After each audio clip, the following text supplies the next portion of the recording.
బేహద్ పరం మహాశాంతి, బేహద్ పరం మహానాత్మలకు, దివ్య ఆత్మలకు, జాగృతమైనటువంటి శ్రేష్టమైనటువంటి విశేషమైన ఆత్మలకు, బేహద్ ఆత్మిక పరివారమునకు బాపూజీ దశరథభాయ్ పటేల్ తెలుగు ఛానల్కు స్వాగతం. మీరందరూ కూడా రోజు లైవ్ ఎపిసోడ్లో చక్కగా మంచి టాపిక్స్, ప్రశ్నోత్తరాలు, జీవితంలో ధారణ చేయాల్సినవి కథల ద్వారా, ఎగ్జాంపుల్స్ ద్వారా మీరు గ్రహిస్తూ పురుషార్థాన్ని పెంచుకుంటూ ముందుకు వెళ్తూ ఉన్నారని ఆశిస్తూ ఉన్నాం. ఈరోజు క్షేత్రజ్ఞ విభాగ యోగము అనే దాని గురించి ఇక్కడ మనం కొంచెం చర్చించుకుందాము. ఈ అధ్యాయంలో 4 ముఖ్యమైన విషయాలు అర్థం చేసుకునేవి ఉన్నాయి. క్షేత్రము అంటే ఎవరు, క్షేత్రజ్ఞుడు అంటే ఎవరు, క్షేత్రం అంటే ఏంటి, దాని యొక్క పర్పస్ ఏంటి, ఎలా దీన్ని జ్ఞానంలో చెప్తారు, దీనితో జ్ఞానం ఏ విధంగా అర్థం చేసుకోవాలి, పరమాత్మ ఎవరు అని గ్రహించినప్పుడే ఈశ్వరుణ్ణి మనం అందరం కూడా అప్పుడు పొందగలుగుతాం. ఎప్పుడైతే స్వయాన్ని తెలుసుకుంటామో ఇతరులను కూడా తెలుసుకోగలుగుతాం. మీరు గీతని చదివినప్పుడు ఈ ఫస్ట్ మహావాక్యం వస్తుంది, ధర్మక్షేత్రే కురుక్షేత్రే అని. ఇది చాలా జిజ్ఞాసపూర్ణమైనటువంటి వాక్యము, ఇంట్రెస్ట్ కలిగించేది. ధర్మక్షేత్రము మరియు కురుక్షేత్రము, మన శరీరమే ధర్మక్షేత్రము మరియు కురుక్షేత్రము.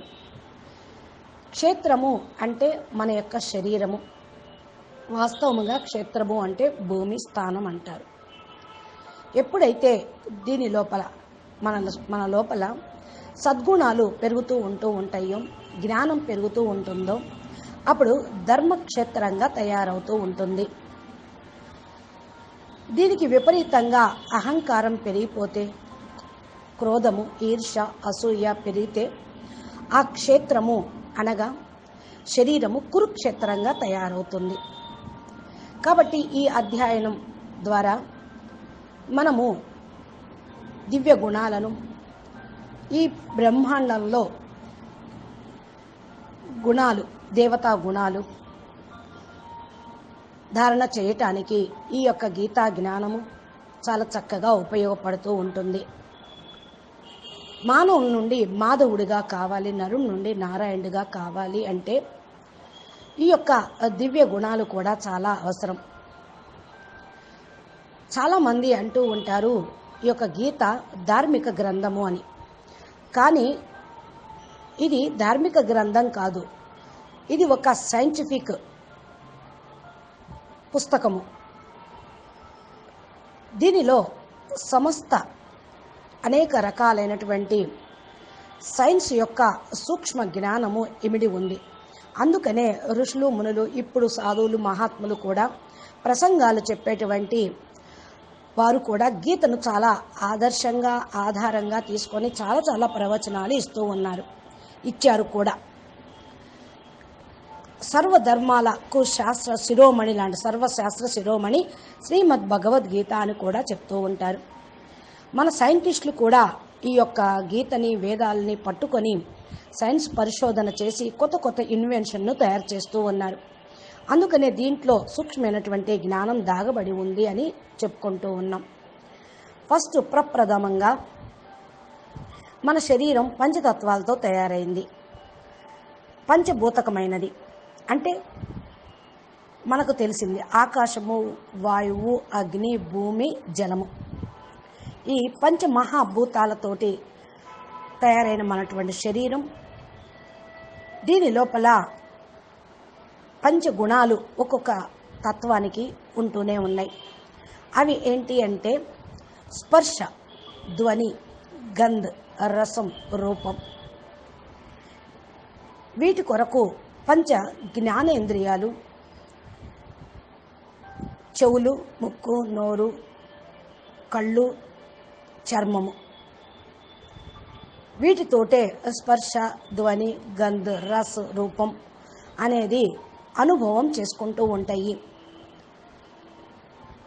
ఇవి జ్ఞానేంద్రియాలు. దీనితో పాటు 5 కర్మేంద్రియాలు కూడా ఉన్నాయి. ఇది అందరికీ తెలిసిందే. చేతులు, కాళ్ళు, ముఖము, జన్నేంద్రియము, గుద భాగం. ఇక 4 అంతఃకరణ భాగాలు ఉన్నాయి. మనసు, బుద్ధి, చిత్తము మరియు అహంకారం. ఇలాగ 24 తత్వాలతోటి మన శరీరం తయారైంది అని చెప్తూ ఉంటారు.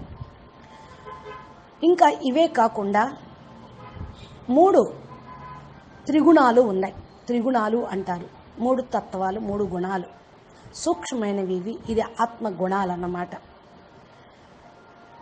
సత్వగుణము, రజోగుణము, తమోగుణము.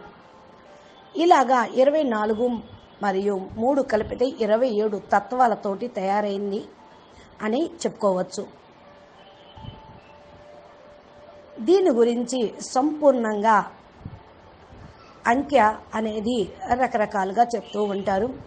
కొందరు కొన్ని విషయాలను చెప్తూ ఉంటారు. అయితే ఇక్కడ ఒక విషయము, పరమతత్వం పరమేశ్వరుడు ఏదైతే అంతా కూడా ఒకటే అని చెప్తూ ఉంటారు. పరమేశ్వరుడు ఒక్కడే అని, అన్నిట్లో వ్యాప్తమై ఉన్నాడు అని చెప్తారు.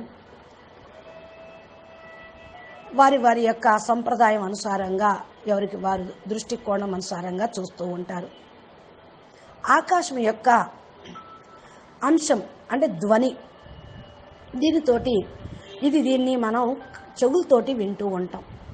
వాయువు యొక్క స్పర్శ మనము చర్మం ద్వారా తెలుసుకుంటూ అనుభూతి పొందుతూ ఉంటాం. అగ్ని యొక్క ఫీలింగు మనము కళ్ళతోటి చూస్తూ ఉంటాం. జలము యొక్క అనుభూతిని మనము స్పర్శతోటి, దృష్టితోటి కూడా చూస్తూ ఉంటాం. ఇక రసము అనేటువంటి దాని యొక్క ఫీలింగు మనం నోటితోటి టేస్ట్ను అనుభూతి పొందుతూ చూస్తూ ఉంటాం. ఇది మనకు తెలిసినటువంటి విషయము. మన యొక్క పంచ కర్మేంద్రియాలు మరలా ఉన్న ప్రకృతిలో తిరిగి వెళ్ళిపోతాయి. అంటే పంచతత్వాల్లో కలిసిపోతాయి అని అంటూ ఉంటారు. కర్మేంద్రియాలు ద్వారా వీటిని ఏదైతే స్వీకరిస్తూ ఉన్నాం అవి కూడా లుప్తమవుతూ ఉంటాయి. ఇది ఒకదానితోటి జోడించబడినటువంటివి. దీని తర్వాత మన శరీరం యొక్క సూక్ష్మ శక్తి, అంతఃకరణ శక్తి, మనసు యొక్క శక్తి రకరకాలుగా చెప్తూ ఉంటారు. మనసు, బుద్ధి, సంస్కారాలు. మనసుతోటి ఆలోచన చేస్తూ ఉంటాం, బుద్ధి ద్వారా నిర్ణయిస్తూ ఉంటాం. అవి ఏదైతే మన కర్మేంద్రియాల ద్వారా చేస్తూ ఉంటామో అది సంస్కారాల రూపంలో తయారవుతూ ఉంటాయి. చిత్తము అనేది సమస్త సూచనలు ఇస్తూ ఉంటుంది. అహంకారం ద్వారా బుద్ధి వరకు ఇవి చేరుకుంటూ ఉంటాయి. కొన్ని అహంకారం యొక్క అర్థము అంటే ఇక్కడ గర్వం అని కాదు. అహంకారం యొక్క అర్థం స్వయాన్ని తెలుసుకోవటం. అహం, స్వయంని తెలుసుకోవటం. అహం బ్రహ్మస్మి శివోహం అంటామే, ఆ విధంగా తెలుసుకోవటాన్ని ఇక్కడ అహం అని కూడా అంటూ ఉంటారు. అహంభావం. ఇలాగ అహం ప్లస్ అహంభావం కలిపితే అహంకారంగా చెప్పుకుంటూ ఉంటూ ఉంటారు. ఇక్కడ శక్తి ఏదైతే ఆత్మ యొక్క శక్తి, అద్భుతమైనటువంటి శక్తి సూక్ష్మంగా నిర్మితమై ఉంటూ ఉంటుంది. 27 తత్వాలతోటి మనం మన శరీరంను తెలుసుకున్నట్లయితే ఇది ఒక క్షేత్రము. ఇది ఏకస్వ అనగా పరమతత్వం, క్షేత్రజ్ఞం. మన యొక్క ఆత్మ శరీరం రెండు కలిపినట్లయితే క్షేత్రజ్ఞము అనేది క్షేత్రజ్ఞుడు ఆత్మగా అవుతూ ఉంటుంది. అందుకని 27, 28 తత్వాలను తెలుసుకుంటే స్వయాన్ని తెలుసుకున్నట్టే అని చెప్తూ ఉంటారు. ఇదే శ్రీకృష్ణుడు కూడా చెప్పింది. ఏదైతే విషయాన్ని గ్రహిస్తూ ఉంటారో, జ్ఞానాన్ని, భగవద్గీత సారాన్ని గ్రహిస్తూ ఉంటారో, మీరు మీ యొక్క అజ్ఞానాన్ని తొలగించుకుంటారు అని కూడా అక్కడ సంబోధిస్తూ ఉంటారు. ఇంకా కొంతమంది అంటూ ఉంటారు, మా ప్రారంధం అనుసారంగా మాకు అన్నీ లభిస్తూ ఉంటాయి, మాకు జరిగేటువంటి సంఘటనలు మా కర్మ అని కూడా అనుకుంటూ ఉంటారు. ఇవన్నీ కూడా ఫస్ట్ నిర్ణయించి ఏమి ఉండవు. మీరు చేసుకున్నందుకు పూర్వజన్మ, ఈ జన్మలో చేసిన వచ్చే జన్మలో ఇలా జరుగుతూ ఉంటూనే ఉంటాయి. చేసుకున్నదే ప్రారంధంగా లభిస్తుంది అని ఈనాటికి కూడా అంటూ ఉంటాము. ఈ కర్మ సిద్ధాంతం అనుసారంగా అది అందరికీ వర్తిస్తూనే ఉంటుంది అని. ఇంకా సంచిత కర్మలు అని, సంచిత కర్మలు కేవలం ఒక భాగమే ప్రారంధం అని అర్థం చేసుకొని ఉండేవాళ్ళు కూడా ఉన్నారు. కానీ జన్మ తర్వాత ఈనాటి వరకు కూడా చాలా ఏదైతే చేశారో ఇవి నెక్స్ట్ జన్మకి మళ్ళా బ్రాడ్ ఓవర్ అవుతూనే ఉంటాయి. ఇలాగా సంచిత కర్మల కారణం వల్ల మన లోపల త్రిగుణాలు అనేవి కూడా ఉత్పత్తి అవుతూ ఉంటాయి. అంటే తామసికం, రాజసికం, సతో ప్రధానం, ఈ 3 రకాలుగా మనము ప్రభావం చూపిస్తూ ఉంటే సంస్కారాల రూపంలో. అయితే జ్ఞానంతో సంచిత కర్మలు సరి చేసుకోవచ్చు. దీనికి యోగం అనేది చాలా అవసరము. ఈ యోగం కూడా 3 రకాలుగా ఉంటుంది అని చెప్తూ ఉన్నారు. శ్రీమద్ భగవద్గీతలో కూడా దీని యొక్క చర్చ జరిగింది. కర్మయోగము, జ్ఞాన యోగము మరియు భక్తి యోగము. ఈ యోగాలు మన్ని శ్రేష్టమైన మార్గం వైపుకు తీసుకొని వెళ్తాయి అని వర్ణిస్తూ ఉంటారు. ఈ త్రిగుణాలు పరివర్తన కూడా అవుతూ ఉంటాయి ఈ యోగాలతోటి. అందుకనే శ్రీకృష్ణుడు చెప్పాడు యోగిగా కండి అని. ఏ యోగిగా కావాలి అంటే సన్యాస యోగం అని చెప్పలా. గృహస్థంలో ఉంటూ కర్మయోగిగా కండి, జ్ఞానం వింటూ జ్ఞాన యోగం చెయ్యండి. ఆ భక్తికి ఫలితం జ్ఞానము అన్నాడు. మళ్ళా జప తపాలతోటి నేను మీకు లభించను, యజ్ఞ యాగాదులతోటి కూడా మీకు లభించను అన్నాడు. ఇంకా దీప్లో మీరు వెళ్తే మీకు అన్నీ అర్థమవుతూ ఉంటాయి. యోగము మరియు సంచిత కర్మలు కలిసి మానవుడు గుణాల్లో విస్తృతంగా అర్థం చేసుకోగలుగుతూ ఉంటారు. ఇవి చాలా విలువైనవి. జీవితంలో దీని విలువని మీరు తెలుసుకుని ధారణ చేస్తే అద్భుతంగా మీ జీవితాన్ని తయారు చేస్తూ ఉంటుంది. ఇక్కడ ఒక మీకు ప్రశ్న రావచ్చు, కర్మ ఎలా ఉండాలి అని. కర్మ ధర్మమయంగా ఉండాలి అని చెప్తుంది శాస్త్రం. గీత కూడా అదే చెప్పింది. ధర్మ పరాయంగా ఉండాలి అంటే ధారణాత్మకంగా ఉండాలి. కర్మ చేస్తూ ఉన్నాం, నోటితోటి చెప్పేది, చేతులతోటి చేస్తున్న ఆ కర్మ ఇతరులకు ప్రేరణాత్మకంగా, ఇతరులకు సుఖాన్నిచ్చేదిగా ఉంటూ ఉంటే అది ధారణా స్వరూపంగా ఉంటూ ఉంది. హిందూ, ముసల్మాన్, సిక్కు అనేది ఇక్కడ ధర్మాలకు సంబంధించిన విషయం కాదు. ధర్మము అంటే ధారణ, శిక్షణ, జ్ఞానం నేర్చుకోవటం. మీరు ఏదైతే కర్మ అంటే క్రియ, డ్యూటీ చేస్తూ ఉన్నారో అది డివైన్గా ఉండాలి. డ్యూటీ ఈజ్ ఎ డివైనిటీ అంటూ ఉంటారు. అంటే ఏంటి, కర్మ దివ్యత్వాన్ని తీసుకొస్తూ ఉంది. డ్యూటీ ఈజ్ ఏ డివైనిటీ అని.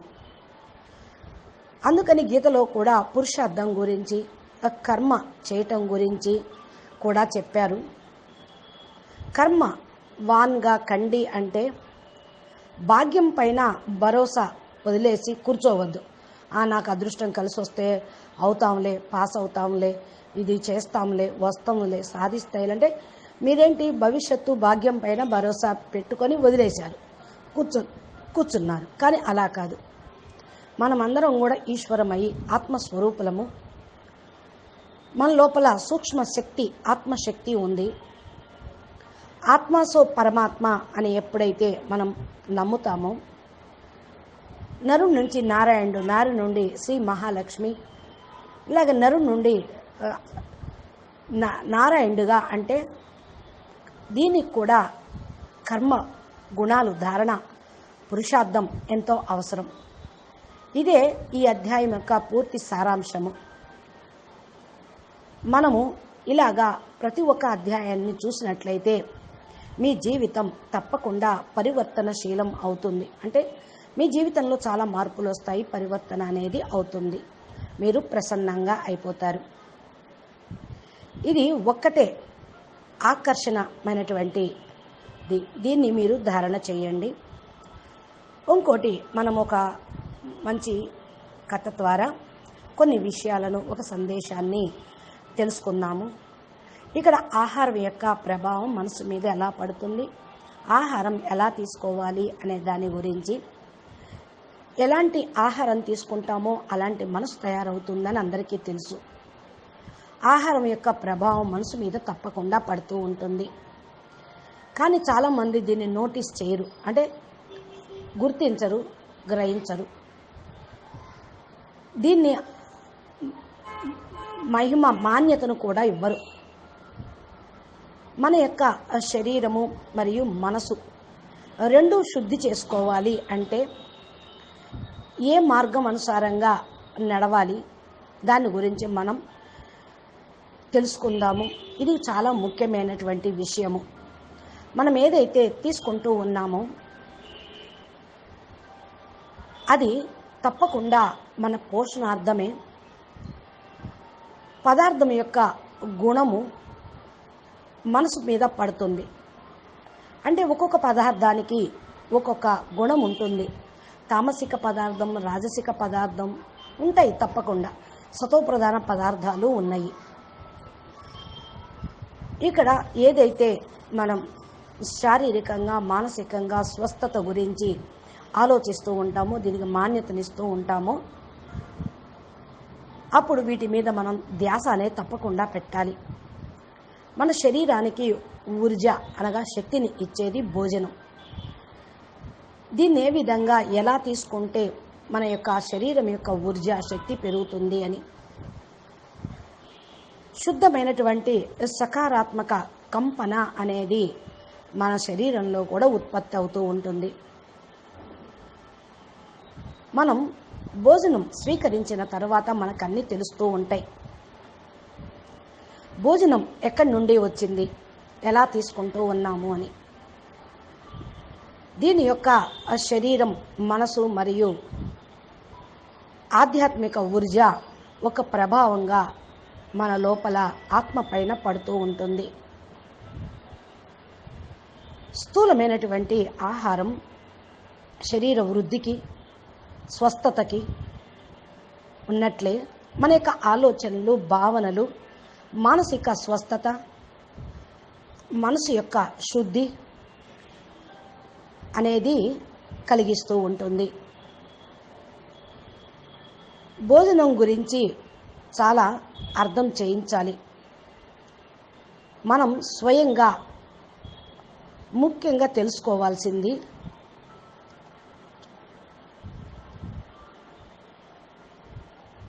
మనం తీసుకున్నటువంటి భోజనం ఎవరికైనా సరే, ఏ ప్రాణికైనా సరే కష్టము, నష్టము, బాధ కలిగించని పదార్థమై ఉండాలి. అంటే ఏంటి? ఇప్పుడు చూడండి, మనం తిన్నాము అంటే ఏదో మాంసం తింటే అప్పుడేమవుతుంది, ఆ జీవిని చంపి దాన్ని హింసించి కష్టపెట్టి తింటమేగా, దాన్ని చంపటమేగా. అది అంటే ఆ బాధని, కష్టాన్ని ఆ ప్రాణికి ఇస్తూనే ఉన్నారనేగా కదా అర్థం. ఇలాగా కోట్ల లక్షల సంవత్సరాల నుండి చేస్తూనే ఉన్నారు అంటారు. జంతువుల్ని హత్య చేసి చంపి తినటం, దీని మాంసాహారం శారీరక స్వస్థత కోసం చాలా హానికరం అని డాక్టర్సు, శాస్త్రాలు చెప్తూ ఉన్నా మనకు చైతన్యం లేని కారణం వల్ల దాన్ని ఫాలో చేస్తూనే ఉన్నారు. ఇంకా మనం ఆధ్యాత్మికంగా ఆలోచించినట్లయితే బేహద్ హానికారకమైనది. దీనికి పరిణామంగా చాలా అనుభవించాల్సి వస్తూ ఉంటుంది కర్మకు ప్రతిఫలంగా.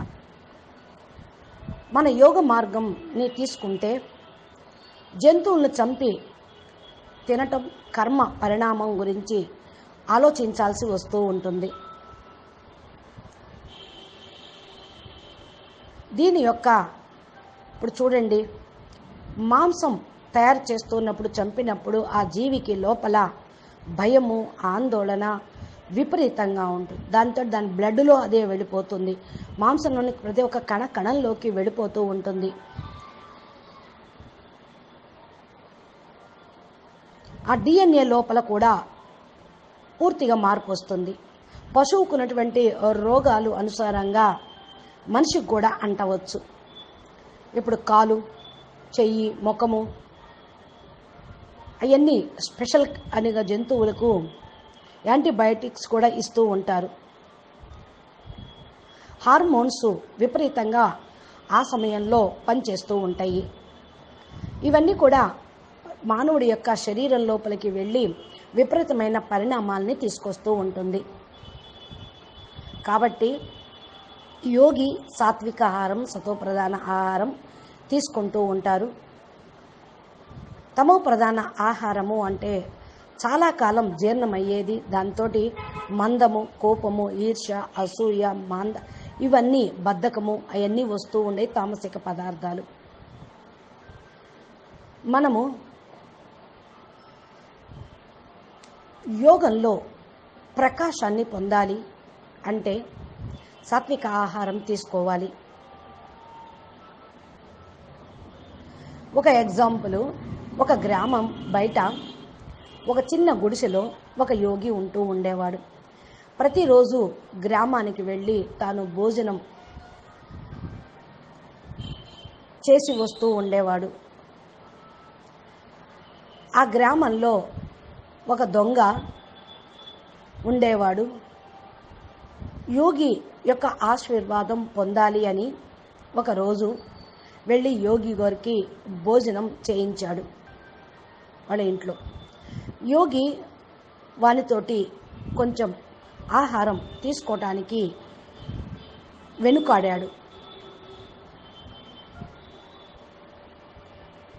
అయితే తన యోజన తర్వాత ఆలోచన అనేది మార్చుకొని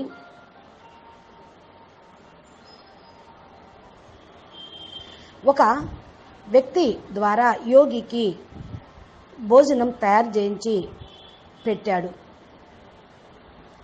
తర్వాత ఇంకా ఆయన స్వీకరించాడు భగవంతుడికి సమర్పణ చేసి. అయితే మరి ఆ వంట చేసిన వాడు మాలిక్ ఏ విధంగా చెప్పాడో అదే విధంగా చేశాడు. ఇక అప్పుడు అందుకు యోగి సందేహం లేకుండా భోజనం అనేది చేశాడు. అయితే దొంగ సంపాదించినటువంటి ధనంతో ఆహారం తయారు చేయించిన కారణం వల్ల ఈ కర్మకు ప్రతిఫలం కూడా అనుభవించాల్సి వచ్చింది.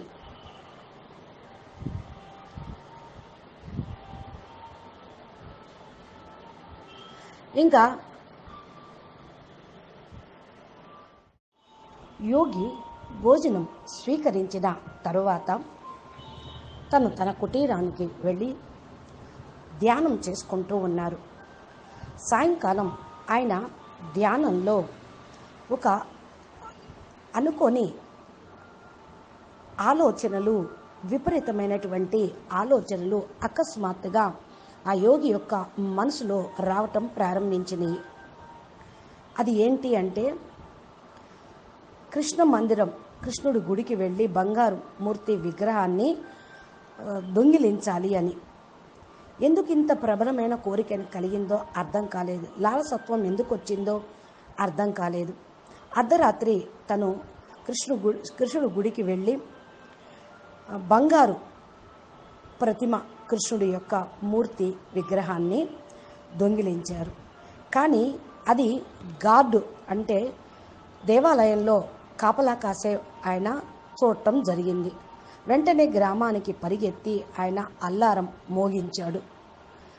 యోగి తన చేతిలో ఉన్నదాన్ని చూసి దాచిపెట్టుకొని గబా గబా గబా నది వైపు పరుగులు తీస్తూ నదిలోకి స్పీడ్గా దూకేశాడు.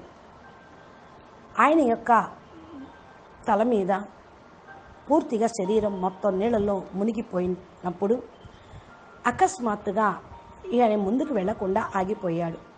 ఆ చల్లటి నీళ్లు ఆయన మనసు భ్రమించినటువంటి మనసుని స్థిరత్వం తీసుకొచ్చింది. తనకి స్పష్టమైంది, ఏంటి ఈ స్థితికి కారణం ఏంటి, నేను ఏం పొందాను, ఎందుకు ఇలా చేశాను అని అనుకునే లోపై ఆ గ్రామస్తులందరూ కూడా పరుగులు తీసుకుంటూ కోపంతో అరుచుకుంటూ ఆయన దగ్గరికి వస్తారు అని అర్థం చేసుకొని, ఇక మనసులో తను చేసిన తప్పుని సరిదిద్దుకోవడానికి ఒక నిర్ణయం చేసుకొని తను ఒక విగ్రహాన్ని, కృష్ణుడి యొక్క విగ్రహాన్ని అక్కడ పెట్టి పూజ చేస్తూ ఉన్నట్టుగా యాక్షన్ చేయటం ప్రారంభించాడు. ప్రార్థన పూజ అనేది చేస్తూ ఉంటే ఆ యొక్క అనుయాయుల దగ్గరికి చేరుకున్నాడు.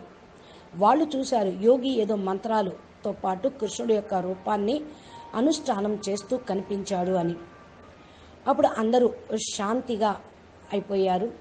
దాని తర్వాత ఆ యోగితో పాటు ఆ ప్రతిమను తీసుకొని వచ్చి పునః ఆ యొక్క గుళ్ళో పునః స్థాపితం చేశాడు.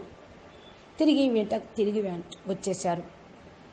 ఈ యోగి ఈ విధంగా చేయటము, తను లోపల ఆలోచించుకోవటము అనేది జరుగుతూనే ఉంది. మనసు ఎందుకు నాది ఇంత భ్రమించింది, నేను ఈ విధంగా ఇలాంటి కర్మ ఎందుకు చేశాను అని తను ప్రశ్నించుకున్నాడు. అతనికి లాస్ట్ భోజనం పెట్టిన వ్యక్తి దగ్గరికి వెళ్ళి అడగాలి అనుకున్నాడు. సరే వెళ్ళి ఆ వ్యక్తిని పిలిపించాడు.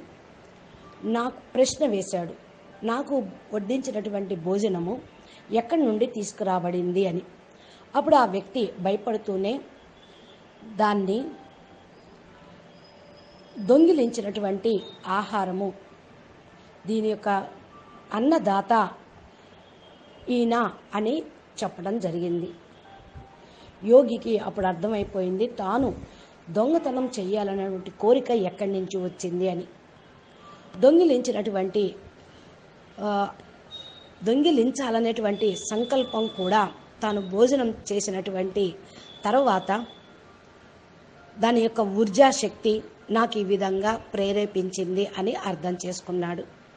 అంటే దీన్ని బట్టి మనకేం అర్థం అవుతుంది అంటే, మనం స్వీకరించేటువంటి భోజనం సూక్ష్మ ఊర్జాలాగా అయ్యి మన మనసుకి శక్తినిస్తుంది, మనసులో ఆలోచనలను ప్రేరేపిస్తుంది అని అర్థం చేసుకోవాలి.